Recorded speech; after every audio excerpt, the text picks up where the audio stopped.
I am a construct in someone else's dream, namely the dream of the whole, the dream that we're all a part of, and the unified consciousness that we are all meant to become completely one with. We are separated only by our ideas of separation, only by the separation that we feel when we allow ourselves to think of our own supposed needs or wants and separate our own basic actions for our own needs and wants from the actions of others.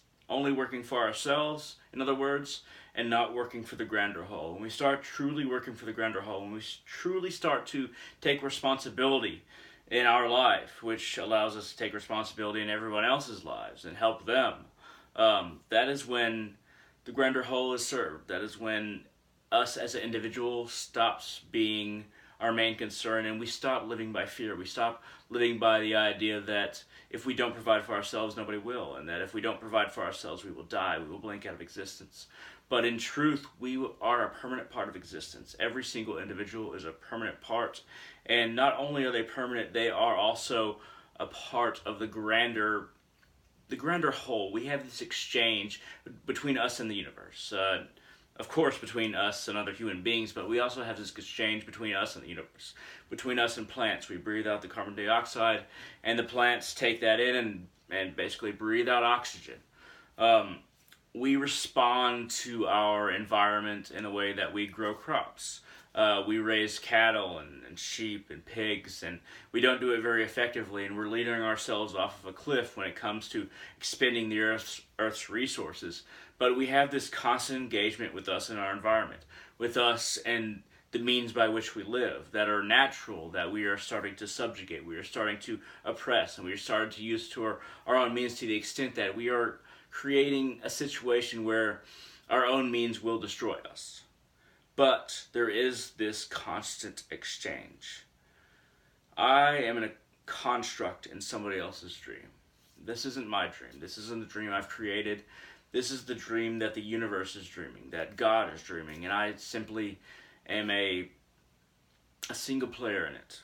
And I have less control over the universe than I like to think, but I have complete responsibility of my internal workings. And when I take responsibility for my stress, for my mood, for my happiness, for my sadness, for my very awareness of who I am and what the universe is, that's when I start to have more agency within the universe as a whole.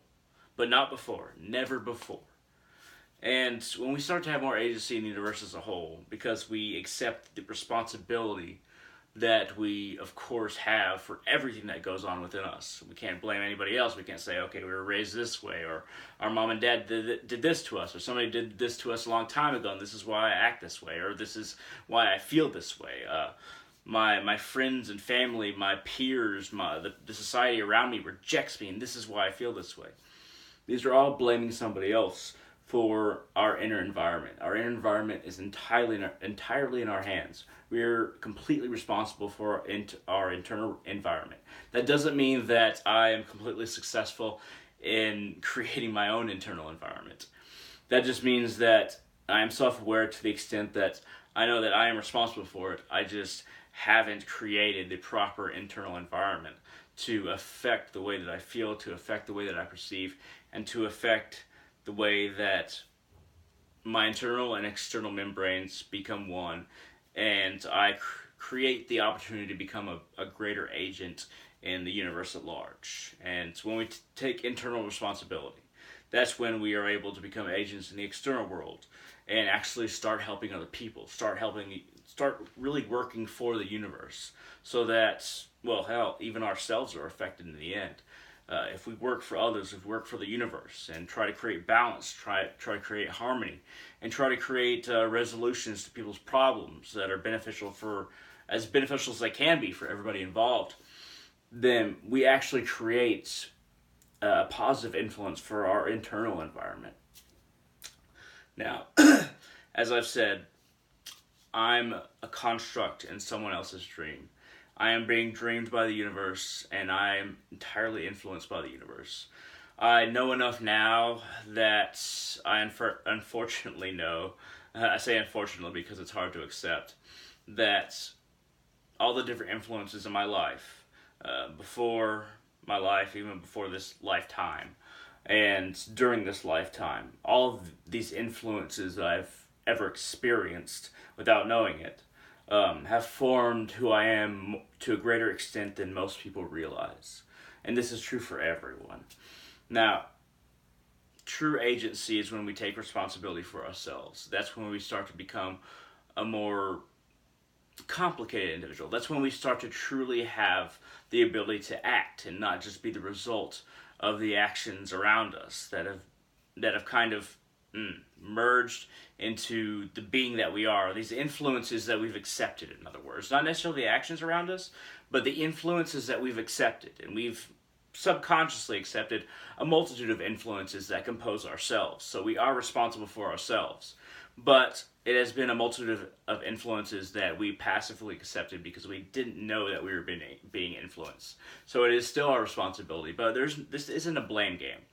It isn't about, okay, I accepted this even passively, so it's my fault, or it's somebody else's fault because they were that influence, or they had a hand in that influence, which no one person does. Not a single person in the universe is a hand in influence. It's all a combination of reaction.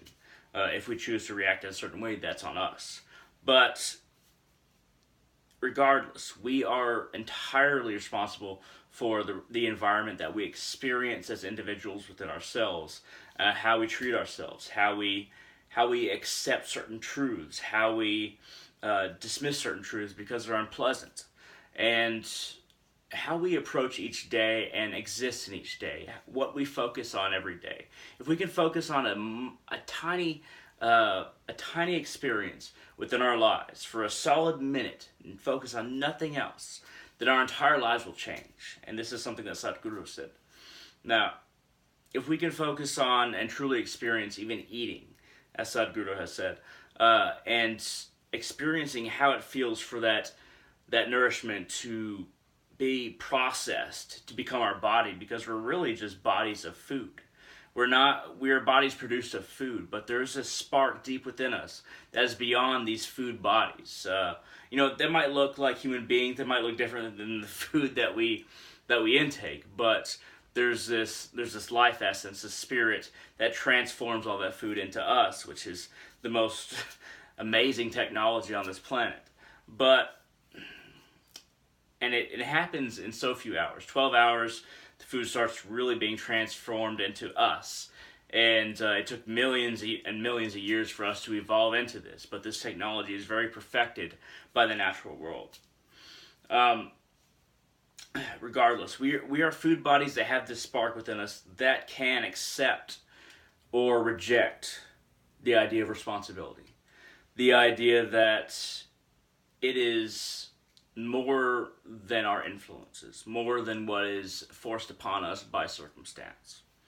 And if we can truly accept our responsibility and not blame ourselves or other people, because that's ridiculous, blaming doesn't get us anywhere, then our lives will be a path that we truly walk and are not forced to go down, not pushed down, not led along, but truly choose to go down. And then that is the kind of agency that gives us free will, because right now, the vast majority of us do not have free will. We simply react to our circumstances, our situation, and that is not freedom. That is reaction. That is shaking the chains that are pulled on our wrists. Somebody pulls our chains on our wrists, and we shake them and try to get the freedom back. But really, we're still in chains, and we're just playing tug-of-war with the chains that we already have on. It is better to free ourselves from the chains, and the only way to do that is to accept responsibility and reject the idea that a situation and circumstance are what inflict what happens within us onto us, or even what happens directly around us onto us. Now, we can't control everything that happens in our external lives. We can't control every bit of it. But what we can do, we can accept that even if we can't control something, we can change our attitude about it. We can change how we react to it. We can take agency within, even if we don't have complete agency without.